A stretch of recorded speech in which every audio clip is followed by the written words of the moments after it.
to Silent Voices. Okay. And I'm McCarty, and today we have Alyse Price-Tobler. Alyse, could you please introduce yourself to our guests? Yeah, hi everybody. Thank you, Dawn and Caroline, for speaking to me. It's evening here in Australia and very, very early in the morning. So we're all in different spaces at the moment. And I am an adult child of severe parental alienation, and I speak on behalf of the children who are going through divorce and separation now, from a voice of somebody who's has lived it all my life.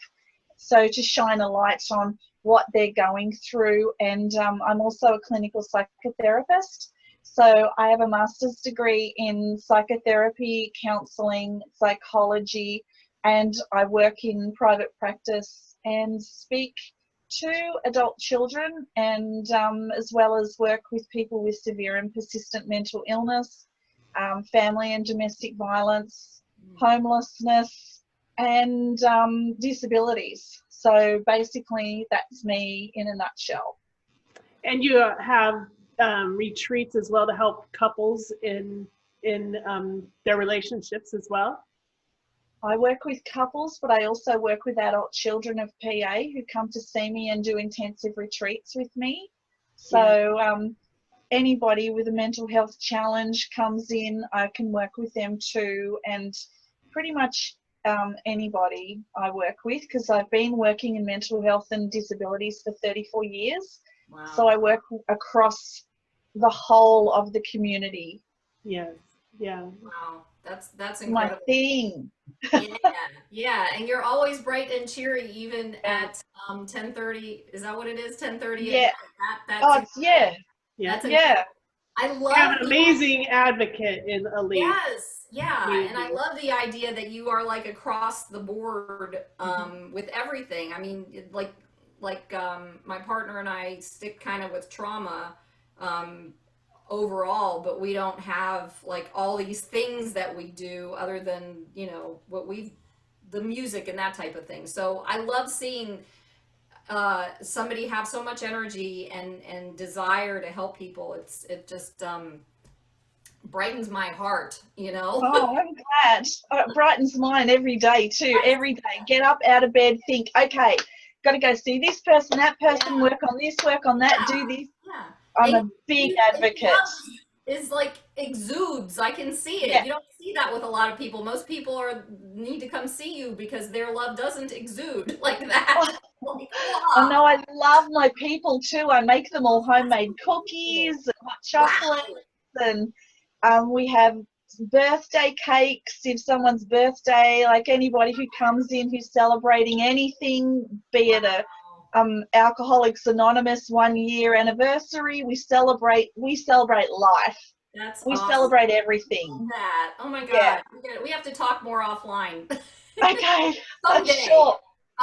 Yeah, and I love how what you do incorporates with Silent Voices, because this is mainly for the children. I mean, this is such an important aspect that a lot of these kids are you know, a lot of them are afraid to reach out, and they're going through all this stuff, and like I'm sure you know a lot more than I do. I'm just kind of throwing in some thoughts, but what I'd like for you to do to start out, because what my understanding is that you are a child who was also alienated, or you're the child of an alienated family. I'd like for you to start off with a bit of your story, and which probably provoked your healing journey, and just kind of give, you know, 5 minutes of what your story is. Okay, so my parents separated when I was 2. So I had a younger sibling who was 1, and my mother was pregnant with a 3rd sibling.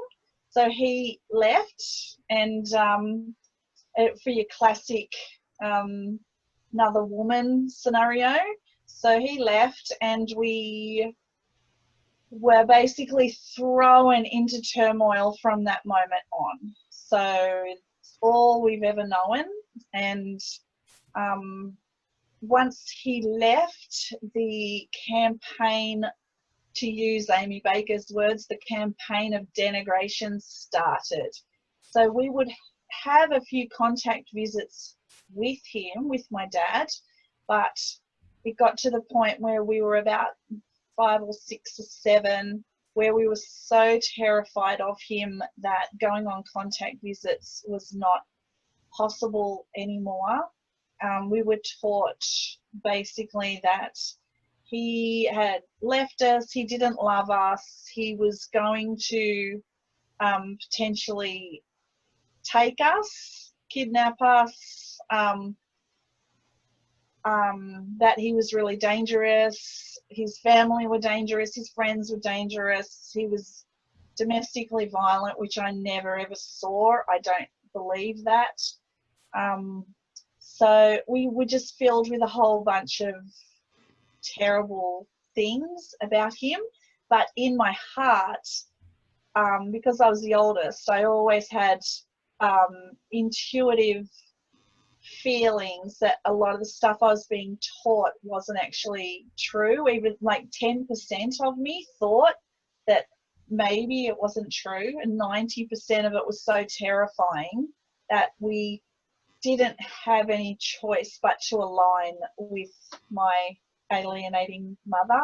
It was in our best interest to do that, or else if we didn't, it was very we just never knew what she was going to be like or how things were going to go, or we showed any emotion towards missing our father or love or anything like that. If we showed any expression at all, it was action stations. So we grew up, it was a very covert rule in the family that we weren't allowed to speak about him, and basically that was life. And then one day Mum decided she was getting married, and we all got moved interstate like that, away from everybody, away from all my family. We weren't seeing my dad's side of the family there, but now we weren't seeing my mother's side of the family either. So yeah, basically that was, well, I've actually got a photo here of, I think this is the day that we were moved. So I don't know if you can see it, but there's the 3 of us, Okay. and the dog. So That's how old we were when we got moved, and that was basically the last of life the way we knew it, because that was at my grandparents' house. We were living with my grandparents. We'd been living there for 3 years before we were moved. So yeah, that was it. New life, new everything, and new dad, knew everything. So off we go. And that was the beginning of the end, pretty much for me. So yeah, pretty brutal, and not allowed to see dad anymore. He didn't know where we were. We were taken. So yeah, off we went, and basically lived in secrecy for years. And that was, oh my God, I can't even imagine that. And it's interesting because there's so many kids out there who have the same story. I mean, it's like, Yep. and that blows me away. Even with the parents, it's like it's the same story, similar. What do we say? Similar stories, same feeling, Yeah, and it's just same incredible. same story, different events. Yeah, Yeah. it's incredible how, it's almost like doing a near-death experience or having a near-death experience where there's so many people out there who are repeating the exact same story and they've never had any connection with each other whatsoever. And Yes. that's the commonality. That's where, as kids, I would hope that there would be a not feeling so alone when they start seeing more of you guys coming out with this information, as adults. How, if you don't mind, how old are you, Alyse? I'm 54. So Okay. yeah. So So you're just a year younger than me. So this has been going on, and you did eventually get back with your dad, or yeah. Well, yeah. I was terrified, Well, I bet. like terrified of him forever, just from the stories we were told. And then when I was 30, I just decided one day to call him. I'd been in therapy with one of the nuns that I work with. And yeah, and she said, Alyse, what do you want to do? Do you want to call him? Do you want to contact him? So I said, yeah, I'm going to do it. So I told my mother, and she basically said to me at that point, if I contact him, then it's probably the last thing I'll ever do. That his family will possibly kill me and blah, blah, blah. So anyway, I was hysterical, and the nun spoke to me and just basically said, stop listening to her. If Wow. you want to do this, do this. So I called him, and I could feel that he'd like fell back in his chair when I contacted him. And I had this terrible feeling that something was really badly wrong with him. And I just kept this, I had this feeling over and over and over before I rang him. And it turned out he just had a heart attack, like just around that week, and he was about to go in for surgery. Wow. So I contacted him, and yeah, so that was pretty interesting. He was due to have a very serious heart operation, and yeah, so we've been together ever since. I speak to him most days for the past 25 years. Wow. So, and we put the pieces back together of our lives all the time on pretty much every conversation we have. And did this happen? Did that happen? Because the problem with being a child of severe PA is we never know what's real and what's not when we're getting told all those stories. So I've got to pull pieces together from different stories from different people, because a lot of the time we're in such an anxious state, we don't remember anything, little bits and pieces of things. So we basically grow up, you don't remember large chunks, years of your childhood, except maybe some stuff from school, but we were moved a lot too. Mm-hmm. So we changed schools a lot to Isn't get there, away from him. oh, So yeah. Okay. Isn't there like a purging? Like for me, I remember I had no memory. Like as I was going through therapy and stuff throughout my life, I had no memory of a lot of things. It's almost like your body scares you into not remembering certain things, and then it's a challenge because you're trying to not only do you not have a memory, you're trying to piece together someone else's memory or story, and it's like that's traumatizing in itself. It seems like there's no outlet. And how does a kid um like but okay, so the next question I'm going to ask you is twofold. So on your journey of healing, if you could explain a couple of things on what you did, and at the same time kind of explain how, as children who have been through this, what they can do, initially, maybe at the starting point, because it's obviously harder at the beginning than it is as you go along. Maybe you can also explain to them little things, that you've done or that you suggest that they could do to start getting in with their alienated parent. Because one of the things that has kind of baffled me in my head is the connection that I have personally with kids is a trusting. I used to work with kids in a martial arts studio. I've been around kids, and they trust me, and it's like, what is it about me that they can trust that my own daughter or whatever or son can't trust? And these kids, if we could just get into them and show, look, if I'm an alienated parent and I'm trustworthy, then there's a good possibility that your alienated parent is also like this, so maybe kind of add a little flavor of that into it. Or yeah, do I need to repeat that, or did you catch all that? no, I think I've got the gist of it. Okay. So I think the key to the reunification with my dad is he never, ever, ever said a bad word about my mum. Mm-hmm. Never. And I told him early on in the piece not to do that because I would hang up and he wouldn't hear from me again. You can't hear that stuff. It's too much. So he listened with what we call unconditional positive regard. So he listens, he never judges, he supports everything I say, he never questions anything, he'll try and fill in the blanks. If it gets too much for me, he stops. But we've had 25 years of this now. So, and there's been times where I've screamed and yelled at him on a whole other level. But we just want really to know that we come first, because to have a parent walk away from you is the worst thing in the world.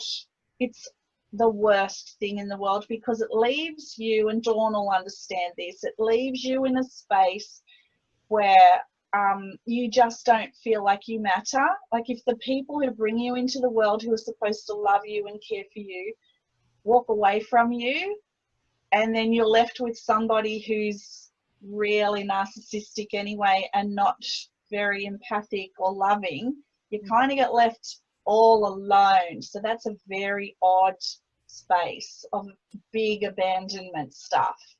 So you've got to do a lot of work around that. The children who are growing up in this space have to do a lot of work around abandonment, and a lot of inner child work, a lot of psychotherapy work, and to have the targeted parent come back in, it's like we just need them to see us. We don't need them to correct us. We don't need them to parent us. We don't need any of that because we basically grow up without that. So we're not used to it either. It's Right. just the unconditional positive regard that we need. That is what fills up that abandonment hole on a whole other level. Just be there for us no matter what. 24/7. I know I can ring my dad 24/7. He will listen to me for as long as I need him to. If I have something really big come through, he will be there on that phone at 3 a.m. in the morning until I say, okay, I've had enough. Now I need to go to sleep.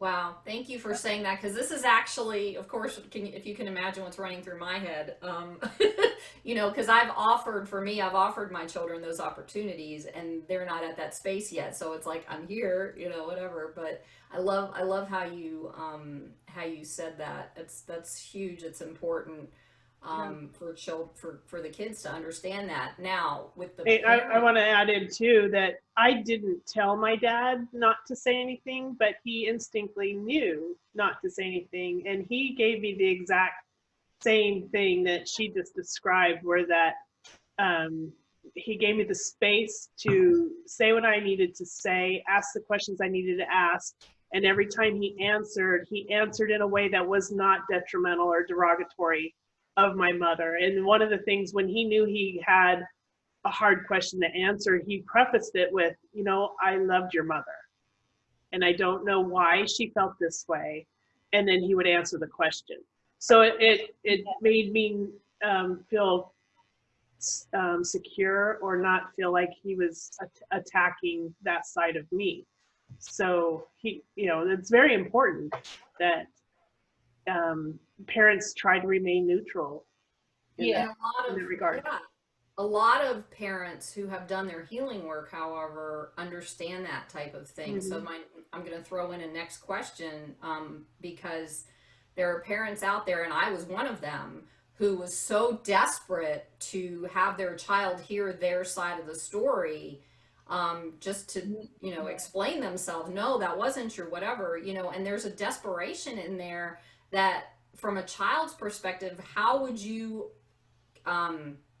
suggest that parents, the desire is so much so there that it's almost like you can't pull back. And I've read online so many people saying this. So how would you explain to parents to stay in there, and not try to explain anything to the kids, because the kids are confused anyway. They don't understand what's happening. They're hearing two sides of the story. They're little. Their brains aren't, or some of them grew up from the little piece, so their brains aren't there's no capacity there to understand what the truth is, because they think it's all the truth, you know. So as a child, how would you explain to parents to not try to force that story on them, because that's Yeah. challenging.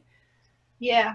I think what happens for us is we get so exhausted by having to keep an eye on the one parent in the house who can become dysregulated very quickly.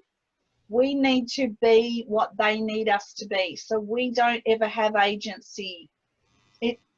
I'm speaking from my personal experience. So you're We parentified, didn't basically. have, yeah, we didn't know who we were. We were who they wanted us to be, who she wanted us to be. So you grow up in that space, and then you just, when you're hearing all this stuff too, like it's full on.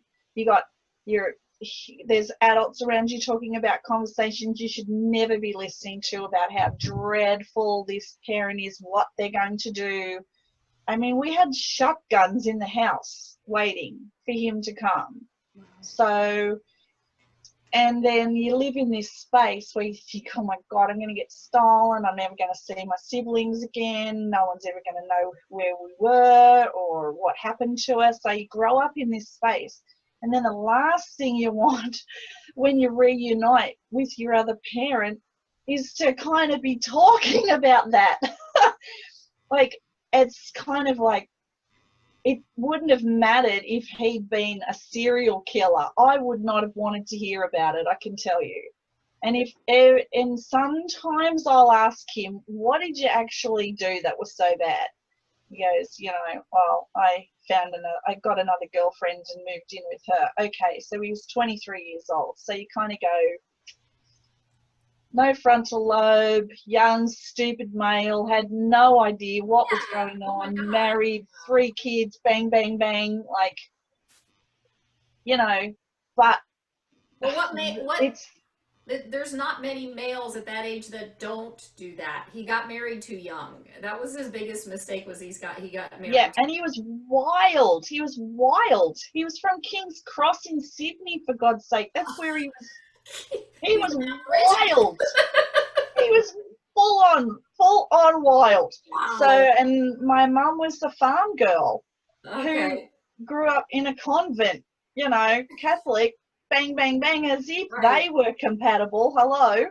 And, She yeah, needed that 3 wildness, kids. and then she couldn't take it anymore, probably, right? Yeah, well, he was too wild to handle. Like, he's very extroverted as well. Wow. And it was just too much. And so I'll sometimes listen to different things, but the majority of the time I don't care. I don't want to hear about it. All I want to know, because I'm sick to death, I can tell you, Carolyn, I am sick to death of hearing about their breakup and their dumb, stupid lives of separation and divorce and all the fighting. I tell you, it's boring. It's heartbreaking, boring, and I don't want to hear about it anymore, and I don't care if that upsets anybody, because I just don't care. Well, and as a child, you sit there, and I might, correct me if I'm wrong, we're thinking, who the hell cares about that? What about what I went through? Exactly. What about me? Hello, can you just stop bloody well fighting for 5 minutes, get your acts together, and focus on what we need? Because the children grow up, all we're doing is watching everyone carrying on like pork chops, and it's just, I know, yeah, they are pork chops. It is funny, right? Dead set. Okay. They've just got no idea. I would just love to just stick them in a room one day and be the parents and just like. This also highlights the fact that everybody considers little children to just be little children. They don't know anything. They're just we see everything. Objects. We hear everything. We see and hear everything, and this is we the remember result. it. Yeah, we remember all the bad stuff. All the bad stuff. Yeah, and this is the challenge, though, for the parents. Like, from my perspective, because I've done the healing work, and I'm not trying to talk about myself to talk about myself. I'm trying to give perspective and content. Perspectives. Yeah. And so, like, as the parent who is doing the healing work, I know how traumatized I was. So it's like, how do I balance out my own trauma while I don't like using labels, but I need to in this case. Complex PTSD is really difficult to Yes. live with and Yes. and work through life with. And so as a parent who's been through complex PTSD, who is re-experiencing this, how and you're as the parent, you want to explain these things, but you can't because you know that the child can't handle it. Like, I know I Well, don't say anything. they're going through complex PTSD as well. Right. I No, get that. yeah. I get that as and I know there's other parents out there like me who literally understands what's happening. So as a parent, how do I work through, like, I can't, right now I'm very limited on my access to my daughter through texting, and she's 25 now, and she mentioned being curious last November, but nothing has come out yet. So to ask me questions. So I'm just sitting here patiently, not patiently, waiting. And I'm not waiting to tell my side of the story. I'm waiting for her to come to me to ask the question so Yeah. I can express what she needs to know, which I did with my son. But as a complex PTSD, uh, being victimized as that, I'm not going to use the word victim, but being victimized in that, um, have to work through my own challenges to get through. These are things that are coming up for me from my past. These are from my childhood. These are things that are coming up for me with the relationship with my daughter and what kind of relationship to have. So yes, my son said the exact same thing as you did. I understand that. And as a parent, how do I work through my own shit to understand that process, because we're never taught that. We're barely even No. taught how to be parents. A lot of us are parenting as children. Like, I never learned how to be a parent because my mother was not a good parent, so if we're doing that, then I want people to be able to hear, your perspective on how Yeah. you work through that type of thing. Well, what we have to do, that's very interesting, because if I put my psychotherapist hat on, what I see in my practice all the time is the intergenerational trauma patterns. And we are filled with intergenerational trauma patterns, and I see this as my job, and so do my siblings, to stop this trauma pattern. So to do Yes. that, we need to get psychotherapy, have our own therapists do work with us about our abandonment, about our trauma, about our PTSD, learn and find good mentors who are going to teach us how to be good parents, because you often haven't seen it. So we have children, but we don't really know how to be good parents. So we've got to learn that at the same time, because often it's very easy to just copy the patterns that you were taught of alienation into your own children. So we have to stop it. Pardon? None of us have had the models that we've needed. No. Right. Right. Okay. Yes. So And I you learned. more than likely. I actually learnt from my nun. Believe it or not, I'm like her daughter.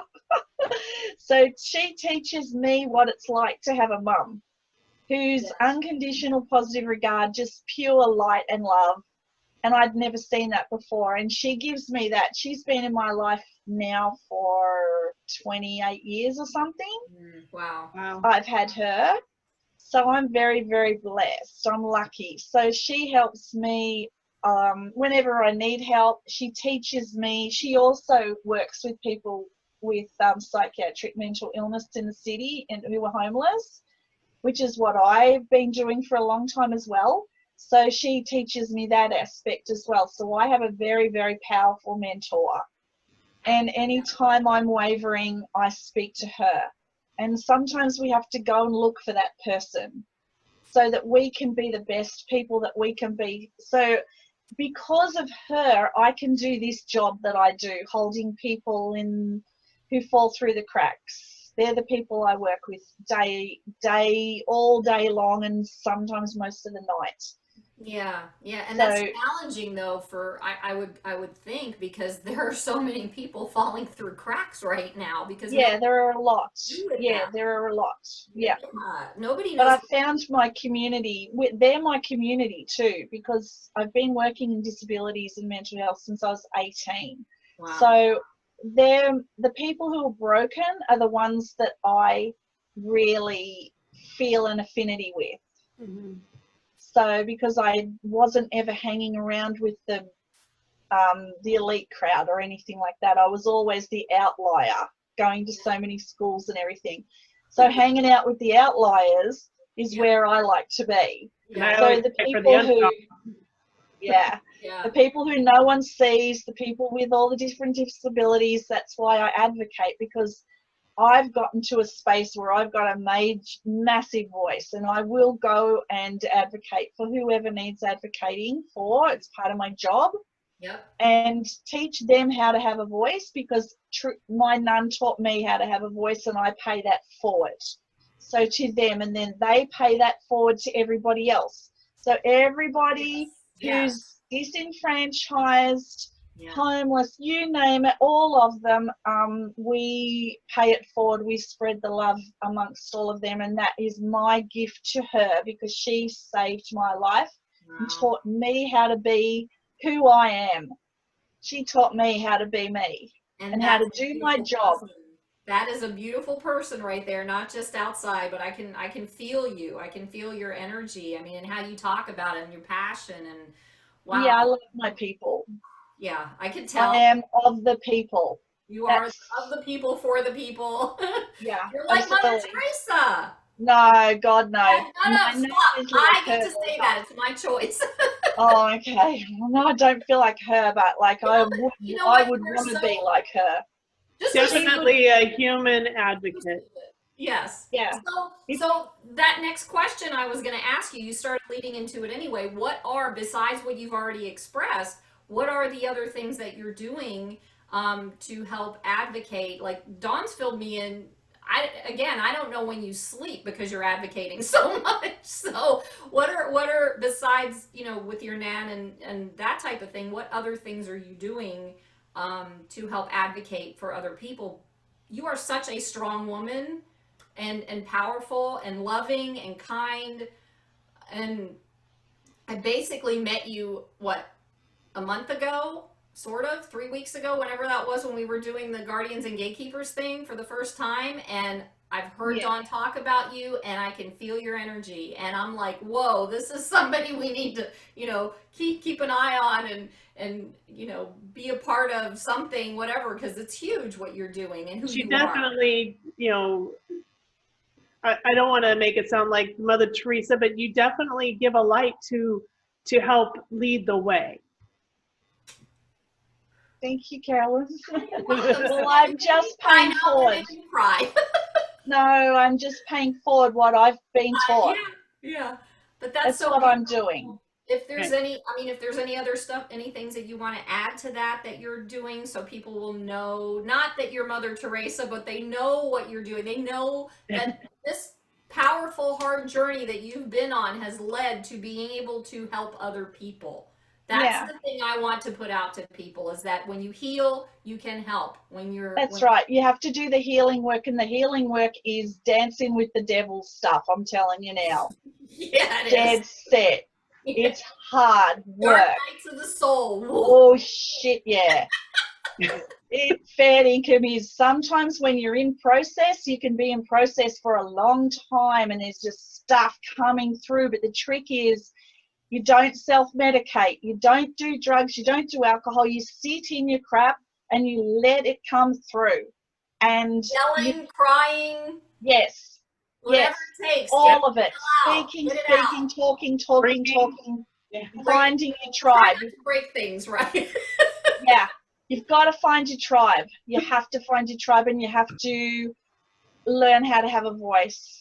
Because Yes. those of us who grew up in severe PA, we don't have a voice. We weren't allowed to have a voice. It was dangerous to have a voice. And I say that, right? Yes. That. You're turned on. Yeah. So anyway, behind me, this sign, Uh-huh. I wrote a model. It's called the SEMPI Social Communication Model, and it's basically a model that I wanted taught to me as a child so that I would have had a voice. So I wrote that model. You can have a look at it on my website there. But it's basically, it's an altruistic pay it forward model. It's free. I have it in about 20 countries. And the way that I get it out, it's in homeless shelters, domestic violence shelters, schools, hospitals, communities. The police use it. Actually, the American soldiers over in Afghan and Iraq use it because it goes out in their care and welfare packs. It's in the Philippines. The soldiers in the Philippines actually teach it in all the schools to all the Wow. children, because there's no, mental health is not a subject that's spoken about over there. So basically the SEMPI model teaches you, it's an acronym. So the first S stands for sleep and safety, and underneath that there are 8 questions about that. E stands for emotions, and there are another 8 questions. M stands for meet your basic needs, so food, water, clothing.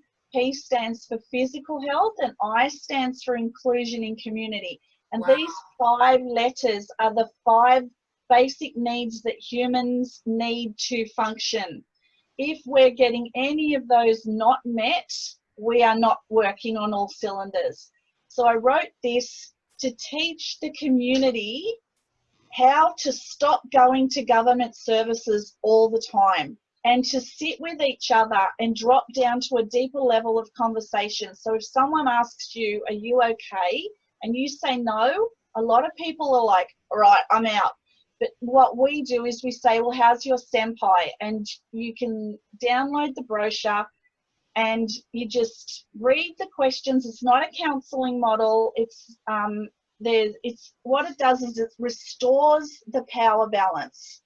So one person's the listener, the other person's the sharer. So they ask the question and then they swap it over. So it's an altruistic pay it forward model. That's how I get it out. So So anyone can people do it. can, Anyone can do it. You don't have to be a therapist. You don't have oh to be no, a coach. oh no, no, no, Kids can do no, it. no. There's a kids version. Yeah, Oh, there's a really? child's version. So for children 5 and up, they can sit with their friends. We teach it in schools. So they actually learn it in the morning and then they go through it and ask each other. They just sit there. Once they've learnt the model, it takes about an hour for children to learn it. And then they just say, how's your SEMPI?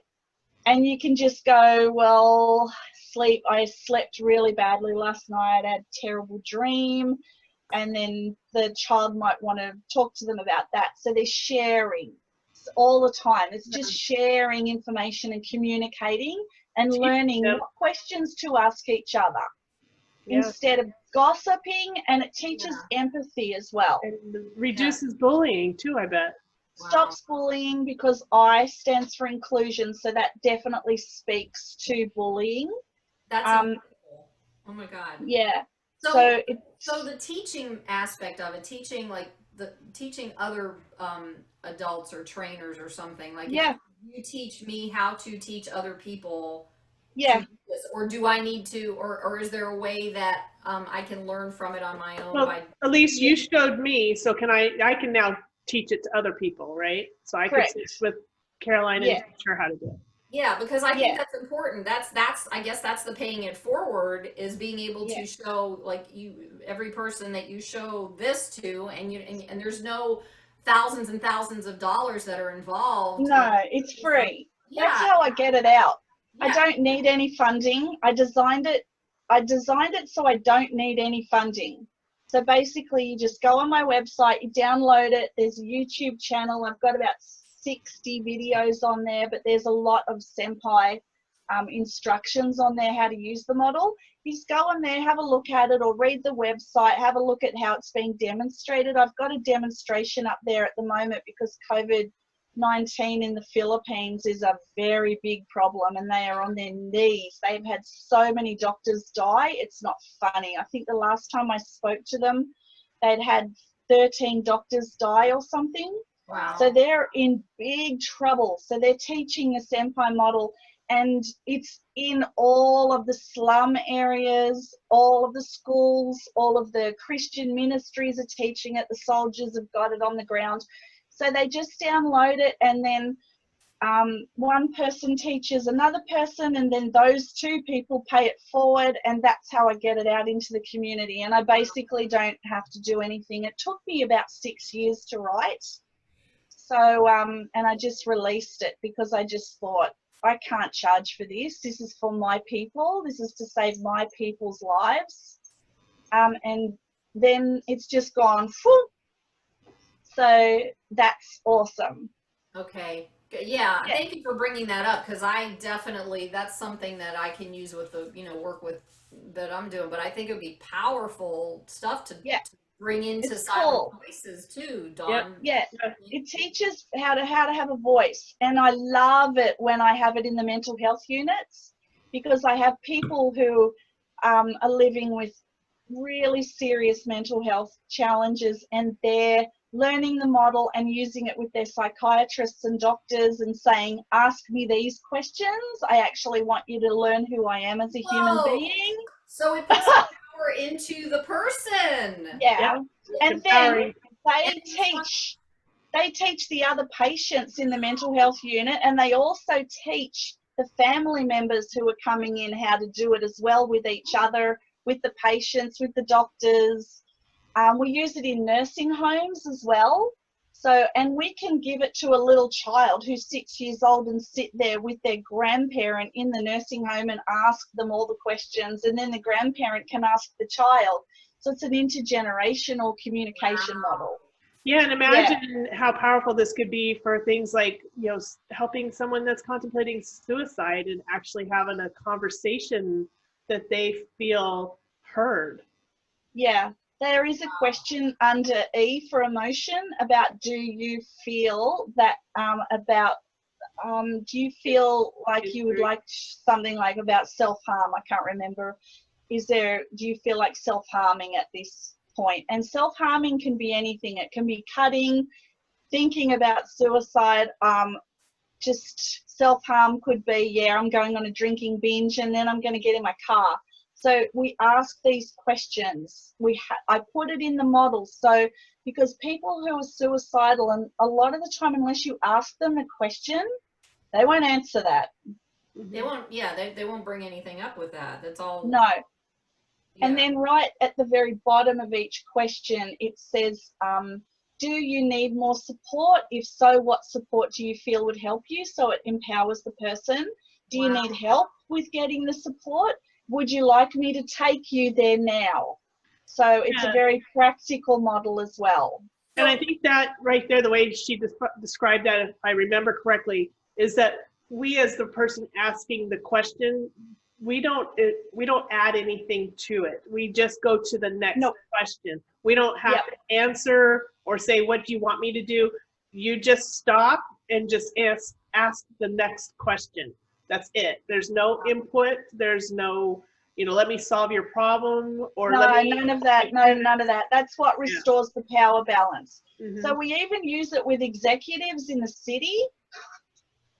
So, and we actually even put homeless people with high-powered executives on the other side of the table and get them to ask each other the model, and then they swap it.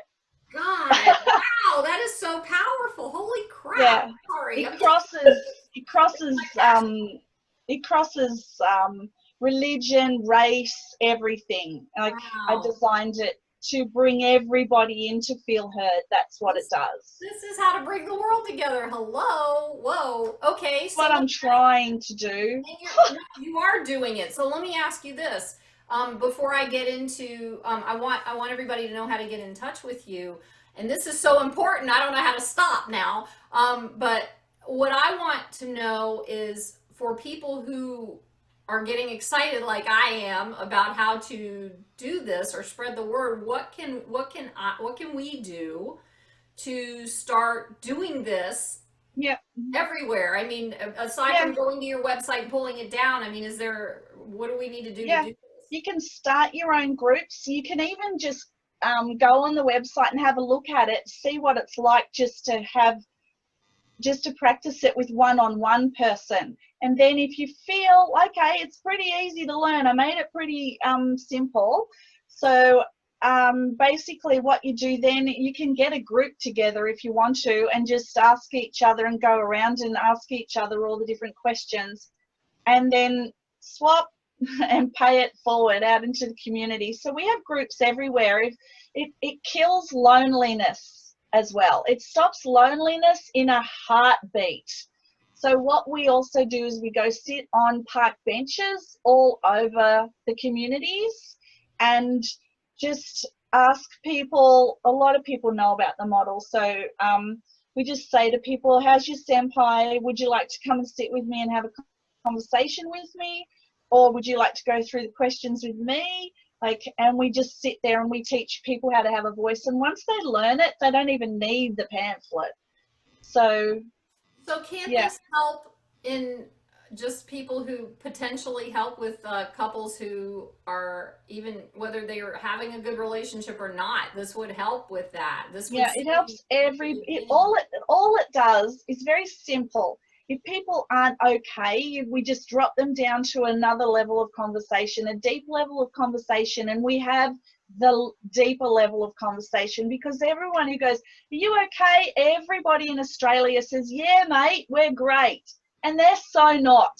Right? Yeah. So if we say to them, if we say to them, but how's your senpai? It's an offer to actually sit with someone and give them time. It's an offer of time. It's an offer, it's a chance to give them the light shone right on them empathically and to hear them without interruption. This is so incredible, because that's all that people want, is to be seen and heard. That's like, correct. I'm not good enough, nobody listens to me. I'm not good enough, nobody cares that I exist. Correct. So this is taking care of all. Oh my God. Yeah, well, I started writing it when I was doing my master's thesis, because my master's degree thesis was with women who were experiencing primary homelessness in Sydney who had a mental illness. So they're basically sleeping rough, these women. So I was working with that population and I started saying to them, like, we need to write some stuff, girls. And I've got to put a model together, and what would you like in it? And they would say to me, like, we just want to be seen. We just want to be heard. And that was part of my story as well, growing up in that PA environment. So it's a model that I wrote basically that I would have loved my mum to have taught me as a child, like sitting in bed and just go through the questions with me at night at the end of the day. Just ask me all these questions about how my day was, like in the SEMPI model form, and go through it so that they truly feel seen and heard. Wow. And this model, I can sit in Sydney at the railway stations where the homeless are. I go sit down with them and teach them the model. And then they pay it forward to their friends during the night, because when the crisis centres are shut, when it's the public holidays, because we feed thousands of people in Sydney through the Exodus Foundation.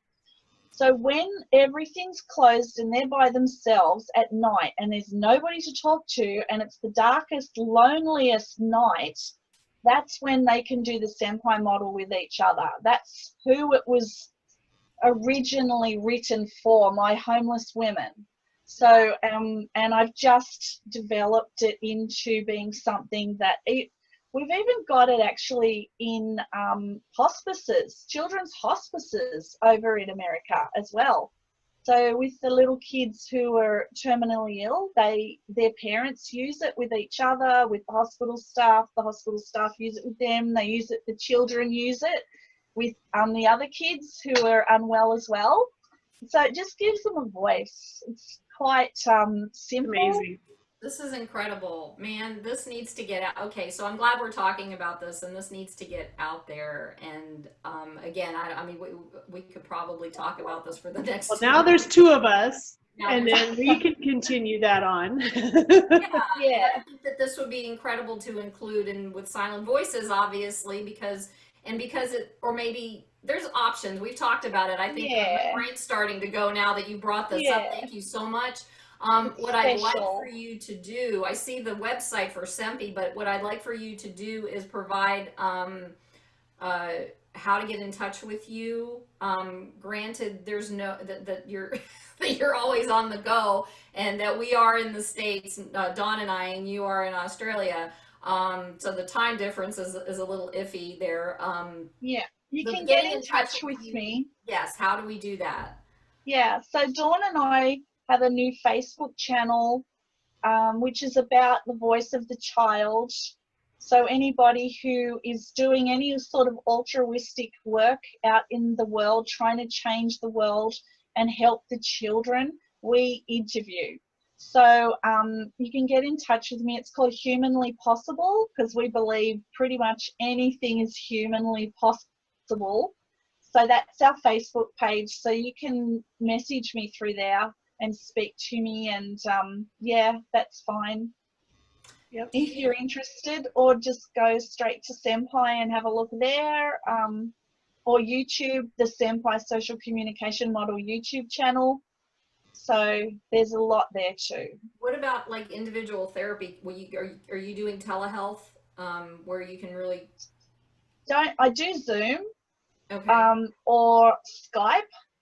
I'm not, yeah, telehealth, not doing telehealth, chosen not to do it, but I do talk to people all over the place, really, especially adult children who are really lost or confused or coming through realization, or don't know what the next process is going to be like, or what it's going to be like for them, or what the future's looking like for them.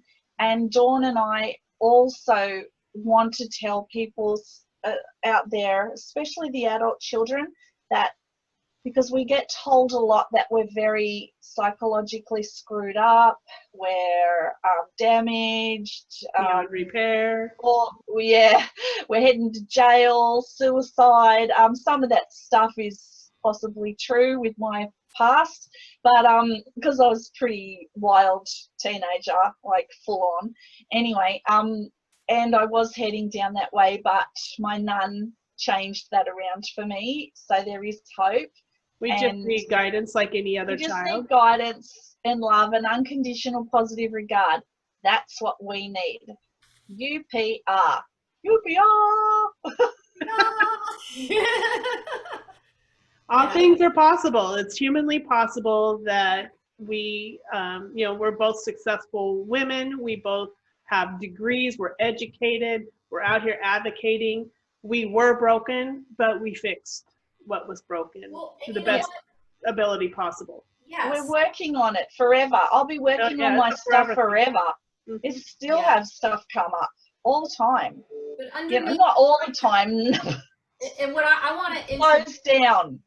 we may have been broken, victimized, that type of thing at one point, and we may think that we need to be fixed, but underneath all of it, like you're talking about unconditional positive regard, that unconditional love that is there, that is Yes. ingrained into our being, is always there. It never goes away. It wants us to be healed and healthy and happy and whole and joyful and all that type of thing. So when you work through these things, you find that person again who Yeah. you were meant to be in this world. And like we interviewed Danica on a thing, and she said, well, I never planned at 5 years old to be an advocate, for parental alienation, right? I mean, we go through these Yeah. these things we want to do, but guess what?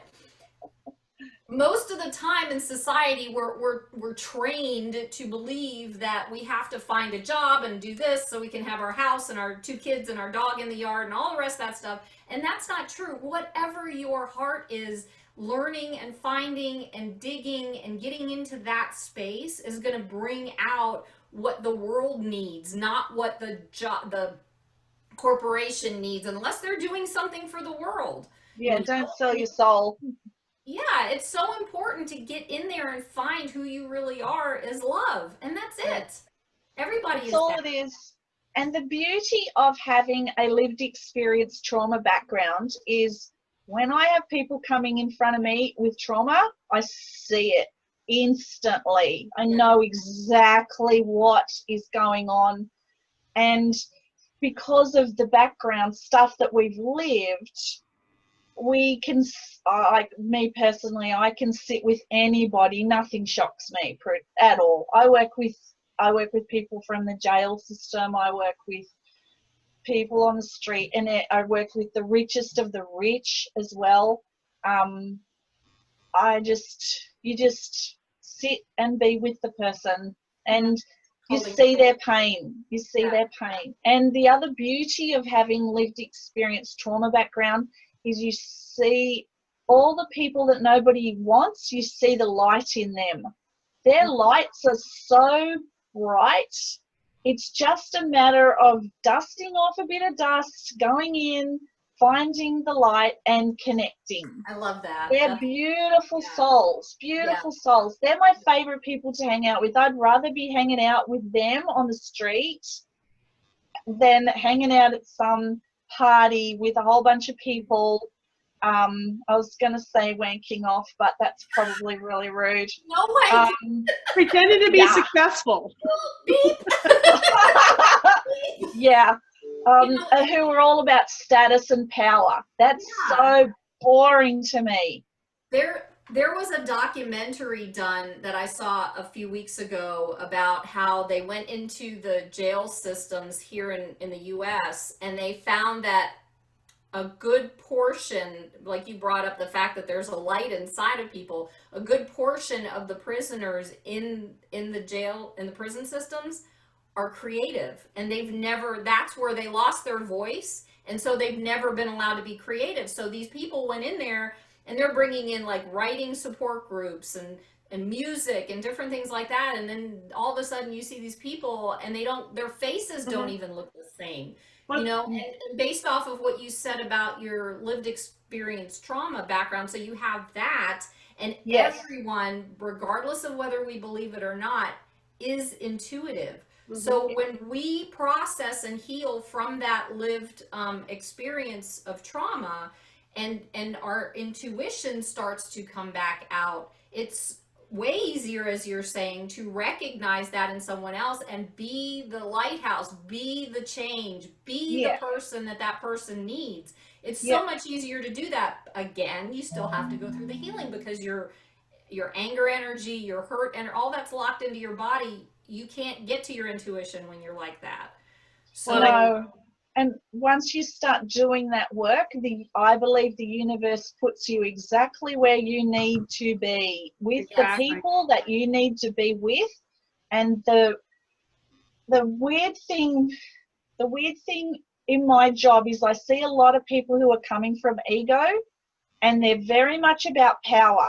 And a lot of my people are extremely vulnerable, and God help them if they come across my way, because being abusive to vulnerable people is the one thing that's going to get me off my chair faster than you've ever seen in your life.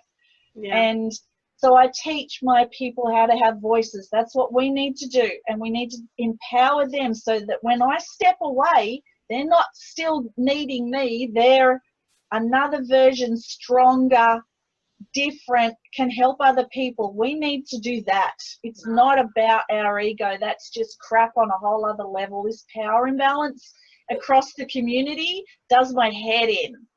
So that's why I'm trying to rise up all of these people to have their voices so that they can heal and stop using all the government services as much and relying on them. I'm basically trying to teach them to rely on each other in community. Come back to grassroots. Come back to each other. Stop reaching out. You are enough. You are enough. Stop looking out there to be told that you're enough, from the pharmaceutical companies, from the psychologists, the psychotherapists, or anyone who's in this job to make a lot of money at the expense of people. And I am a mental health worker. So, Oh my God. And you mentioned, we were talking a little bit about the prison systems, and I think that in our prison systems, we have a lot of broken people, and a lot of people that have lived through immense trauma, and which is probably why they maybe in prison. You know, we have certain categories of people that will never heal from whatever it is, but there's a lot of them that will or could. And a communication model like this, like How to choose it. Gordon Ramsay went through the I remember that series. Yeah, and he showed that these were hardcore criminals. He was a little worried at times, and he showed them that they can learn how to do things. And I think that's a lot of what it is learning how to do something different. Because Alyse, you mentioned earlier that this is what we know as normal, and that's what they do as normal as well. So that's their normal. And we can maybe show everybody how normal, you know, could be healed, and you can find a new normal. Yes. I have a favorite motto that I used to use with all my staff. When I walked into work, they'd all look at me and I'd say, ready? And they'd go, people don't care how much you know till they know how much you care. And I said, right, now you can start your day. So every day they all look at me and they knew no one's starting anything. Say that one more time. Did that. Say that one more time. People don't care how much you know until they know how much you care. It's the same with animals. Animals are the same. You can't walk up to a horse and just be, I know all about you. The horse will just go, That sounds familiar. That sounds familiar. I think I've heard that before, but I don't remember where now. But that's okay, because here's the thing. Now I'm going to go back to Mother Teresa, and then I'm done, okay? On that one. Mother Teresa was a leader, all right? Yes. She was beautiful, pure. Are a leader. A leader is someone who doesn't drag people with them. They don't force people to do things that they don't want to do. They are the person doing the work. That's when people see someone like you, that's when they respond. And that's what I'm happy to lead with empowerment. Yes. Teach them how to be empowered and then lead for themselves, and me step back. Yes. I don't want them to be having to need me, lead me, follow me forever. So you don't see yourself as a guru. You see yourself. No, God, no. One of the worst things in psychology is I find people who call themselves a wounded healer.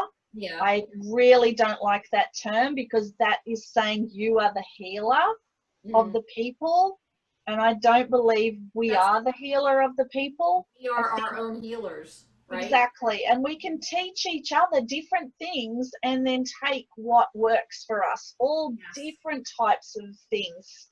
We're all totally different. Yes. And we're all the same. Calling ourselves a healer puts us above everybody else. Okay, people. She is inside of my head right now. That's why I'm losing my mind here, because these are things that I say or I think a lot. And it's like everything that you keep saying, I'm like, wait, stop. Thank you so much for saying that. Oh, wow. Okay. It's true. We have to restore the power and balance. Nobody is more special than the next person. Yes. Yes. Ever. No matter how much they think they are. That's exactly right. We are all special, all together. We are one. Yep, and that's what I look for in every single person who comes my way during the day. I look for the light. God, this is too much. We might have to do a part 2 whenever you're free at 2 o'clock in the morning. I mean, I'd love to be able to talk more about this stuff. I actually need to get going here because I have another meeting. That's fine. I've got to go to bed. I've got a huge day. Wow. But before we go, I wanted to share a picture of me and my dad. Yes. This is the first event in my entire life he ever came to, ever. Like, he never came to any sports days, swimming carnivals, and he was never allowed near us. If he'd come near us, he would have been arrested, and we were too terrified to actually see him. So this picture here, I'll see if I can show it to you. That's a picture of me on my wedding day with my dad. Oh, wow. That's beautiful. So, yeah. So yeah, that's the first That's a event good of first mine event. he ever came to. That's a good first event. That's Yeah. Yeah, beautiful. Thank you for sharing that. that That's was my second wedding, so yeah, but not my first, my second. Your I'm still last. married. I've been married to him for 14 years. So he was there at that. So yeah, that was major. That was so emotional. It was ridiculous. I can imagine. So Just yeah, imagine. so that's So that, girls. yeah, so I mean, I just want to put out there that I just forgot what I was going to say. So- oh Okay. Thanks my for God. letting us know. Okay,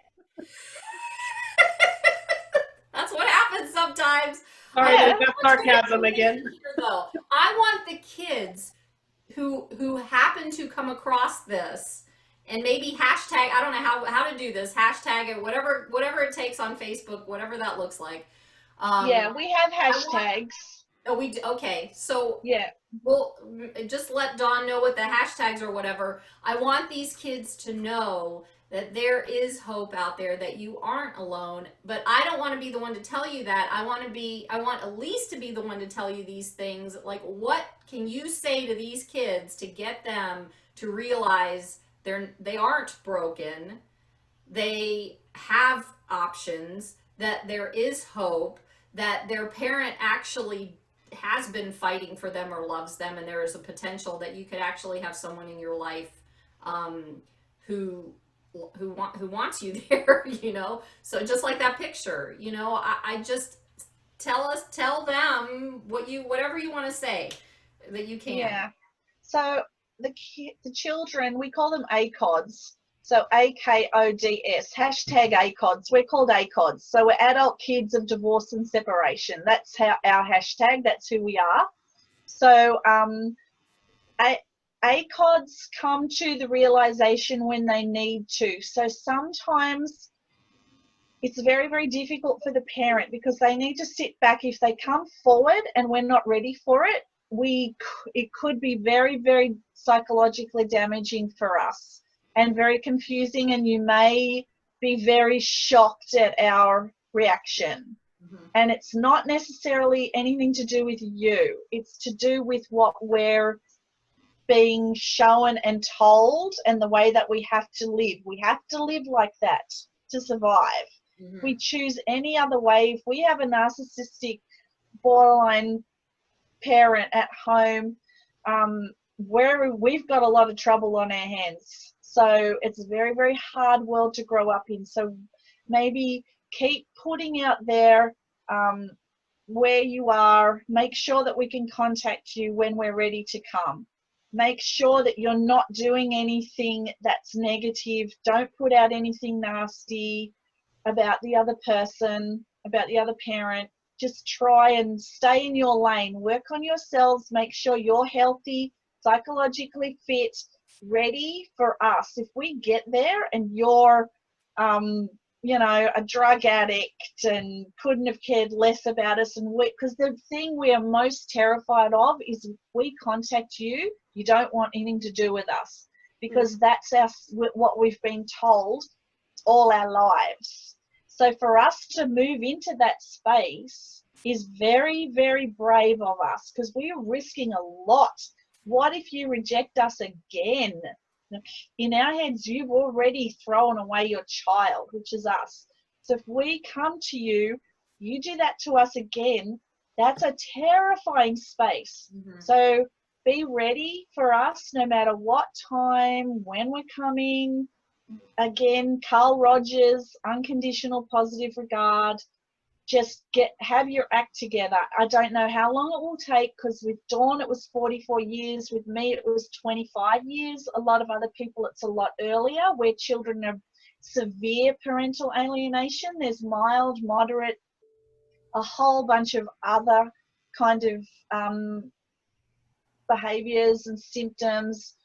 So sometimes reunification's easier, but just get ready. And for the children out there, just if you're going to go on the journey, make sure that you've got good supports. in case it doesn't go well, because I'm sure there are times where children do go and look for the parents and the parents don't want anything to do with them. They might have left for another reason. The family that they already have might not know about you.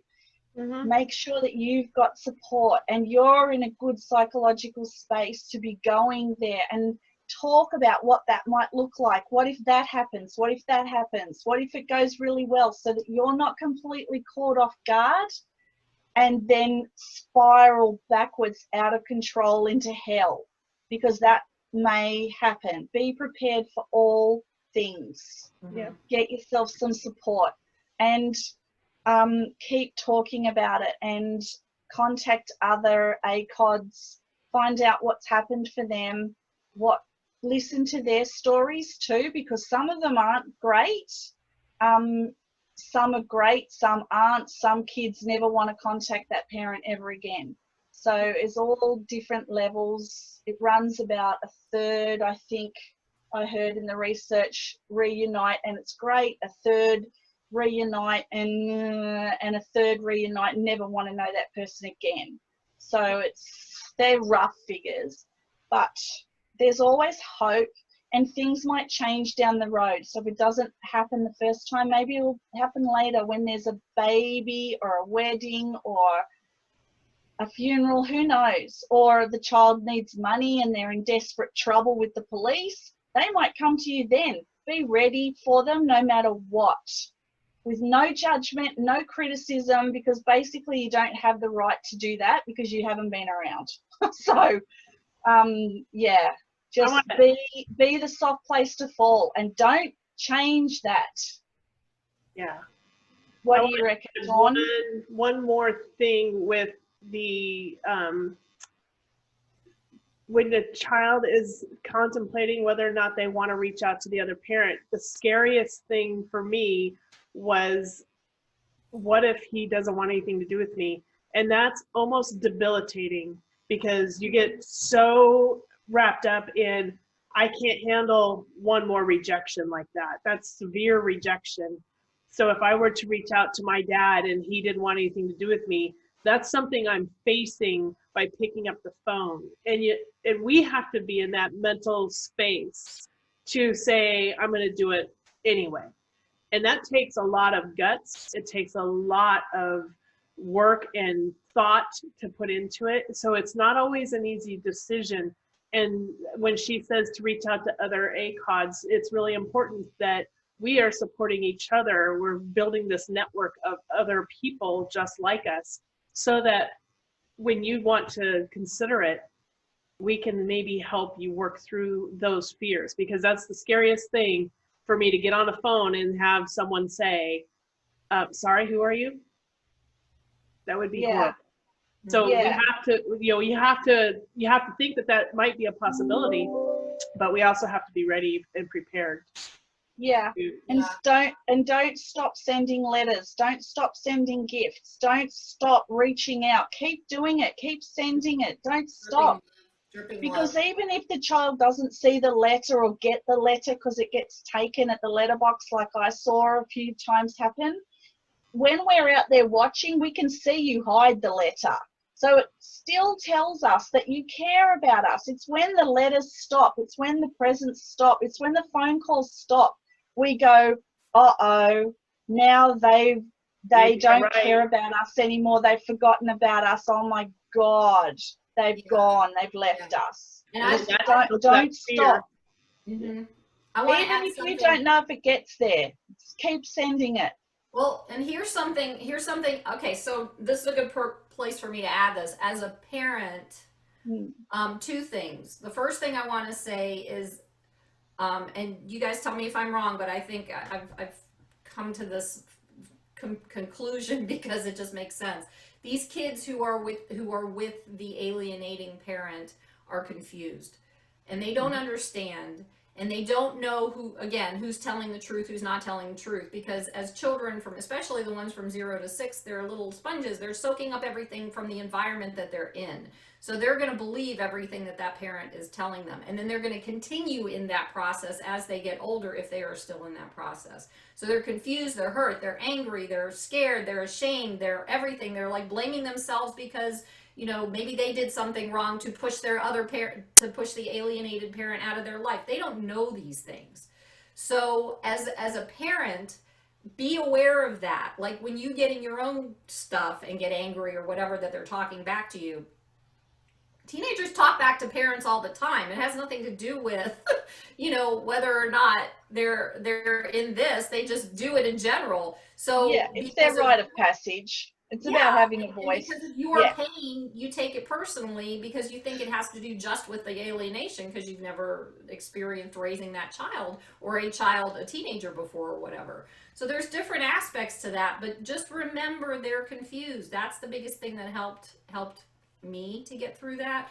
And then the other piece of it, when you were saying keep sending things, making the calls, do this, do that. When I was going through this, I literally had, I'm going to say it again, I had a 32-gallon bin with copies of anything and everything that had to do with my situation, with what I was going through. And mine was 20 years in the making, you know, so it took a long time.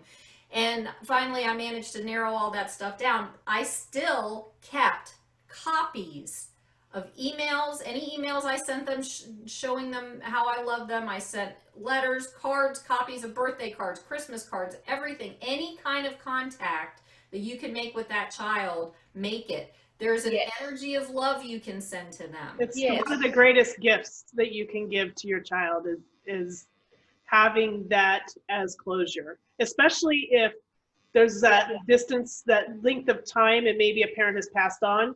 If you've left them that helps them heal because they have that at least, where they can't ask the parent, but they have the evidence, and they'll go through that evidence and they'll be able to put it into, you know, God help the alienating parent when that happens. Yeah.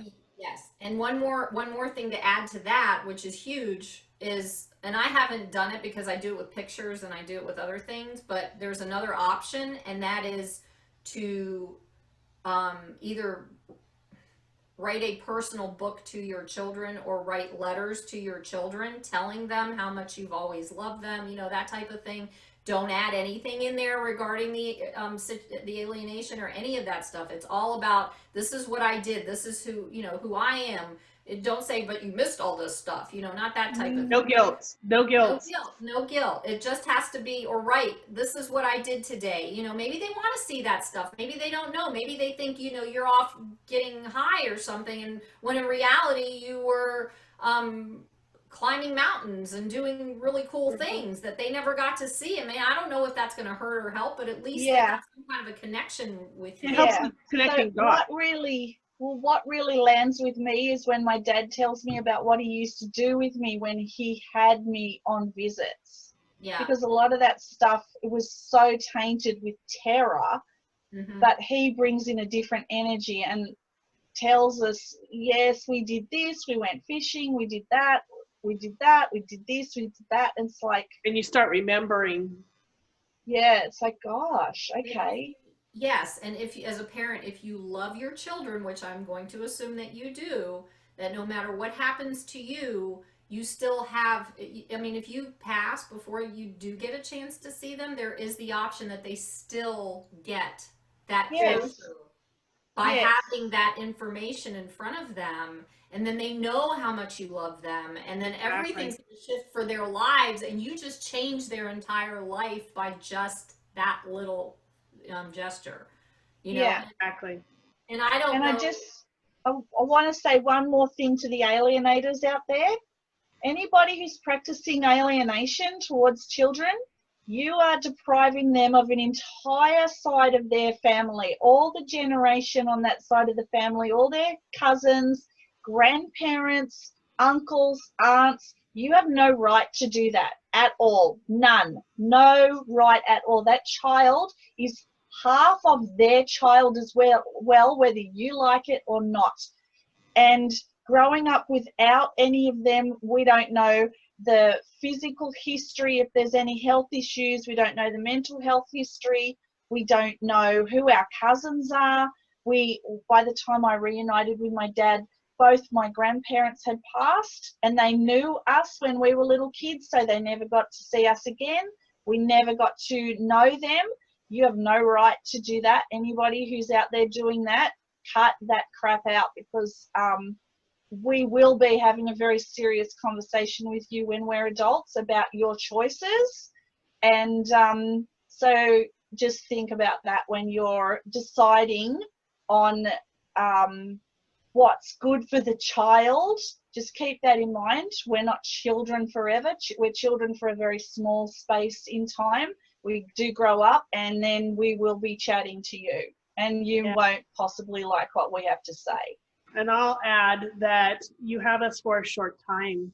You know, you're talking about if we live 100 years, you have us less than 20 of those years. The rest of it is ours. That belongs to us. That's 80 years that we own our life. And for someone to think that they have the right to, you know, take something out of that or carve something out of that from that short little period of time, you're sadly mistaken.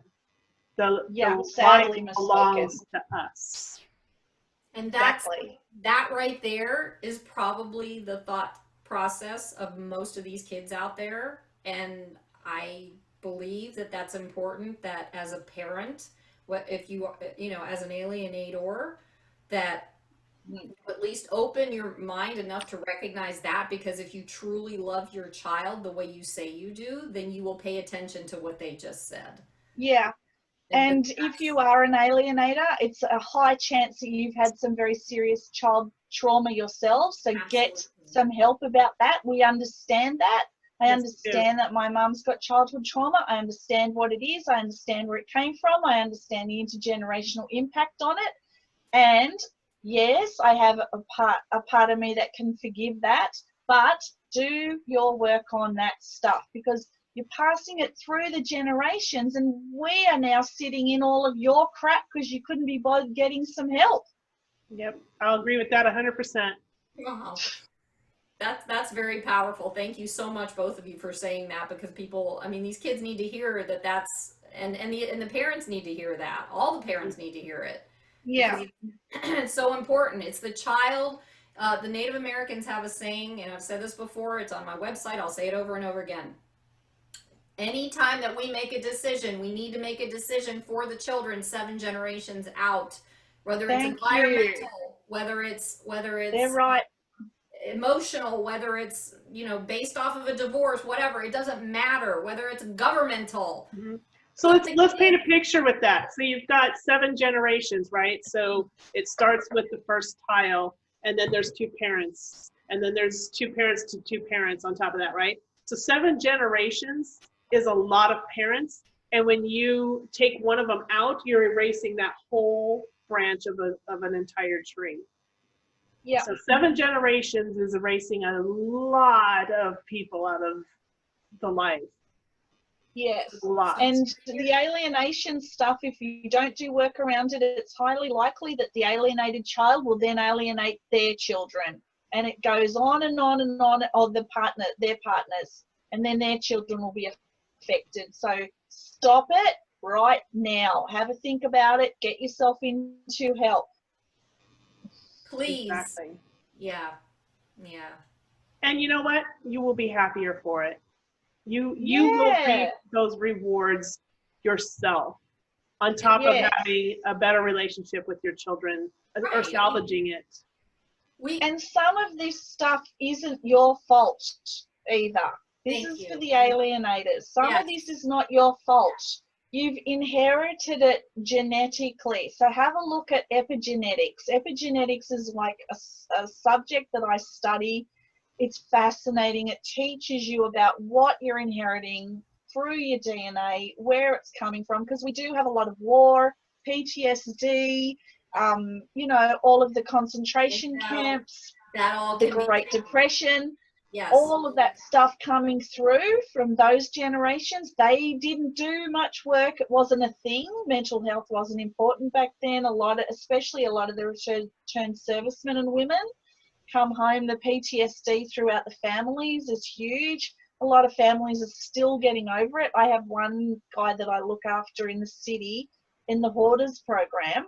his parents were in the in Auschwitz. So they were hoarding after Auschwitz. Of course they were. They had nothing. They taught him how to hoard.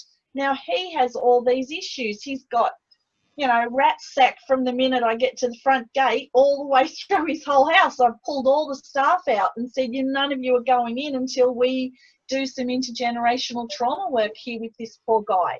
He can't be like this. He's begging for help, you know. So there's all this stuff. So it's not always your fault. We get that. But please do the work. Yeah. Thank you so much. You guys, oh my God, this was so amazing. All right. Once I get off, I'm going to have to breathe. You'll see. Okay. This Okay. is good, but thank you, thank you. I need to get going here, and I love the fact that you I can't even say it enough. I'm not going to say it again. You heard me already. I just love this. So Dawn, thank you for introducing silent voices to Alyse, this little powerhouse we've got here, and that's all I've got. Okay. Have a great day. Yeah, thank you, Alyse, for staying up so late. I know it's midnight. You're well after midnight, so you are now on the next day while we are just starting ours. So we will let you go get some rest. Yeah. Thank you for being here and sharing all of your wonderful achievements and, you know, helping us realize that all things are humanly possible when we really try and work hard on ourselves and then pay forward. Yeah, and everything's about a decision. So the kids out there who are in having major problems, it's all about the decision that you get put in front of you, which way you take, which road you take. Make sure you choose a good road. That's how you get to where Dawn and I are. If you choose the wrong road, okay, that's your choice. Yep. But you've chosen it, so be careful with choices. Yes, yeah, and say yes to all the opportunities that come your way. And especially positive ones. And this is a good quote to end on. Be the change you wish to see in the world. Absolutely. Yeah, you can change your own world from your own backyard. You just got to do it. You just got to start. Yeah. Yeah, change the people around you directly. Yeah, exactly. Perfect. Yeah, all right. Love you guys. Thank you so much for all of this. And then thank you everybody else for joining us. We will see you next week. Okay. Yeah. Bye everyone.